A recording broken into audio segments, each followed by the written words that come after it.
Hey guys, in this video, we will learn how the IFERROR function works in Microsoft Excel. So let's begin.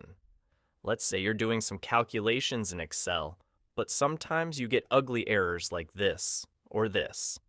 They don't look good, and honestly, they're not even easy to understand. That's where the IFERROR function comes in.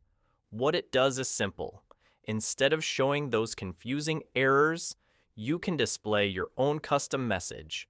Let me show you with an easy example. Here we have some unclean data of the products selling, their units sold, and the revenue each product made. Now let's say we need to find the price of one unit, which is total sales divided by the total of the product sales. So let's just try to find the unit price for one, which is easy. Just divide the revenue by the sales and enter. As you can see, it is showing this error here because the revenue, which is 24, is not divisible by a text. So here comes the IFERROR function. Type IFERROR, then do the basic revenue, divide by the units sold, and then after that, you have to type the custom message that you want to see if it shows error, for example. I will just type not divisible here, then enter.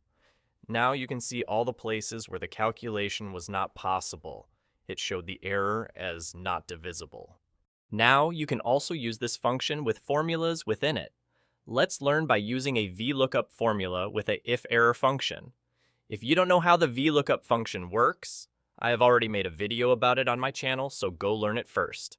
Now, here, let's say you want to find the units sold by the product mango.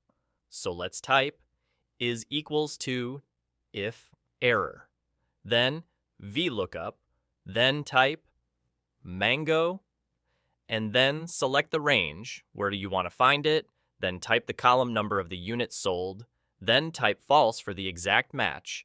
Now type the custom message that you want to see if the product mango does not exist in the data. As you can see, I wrote no data as a custom message, so it's showing no data as an error. This is how you can use the function IFERROR in multiple formulas in Microsoft Excel.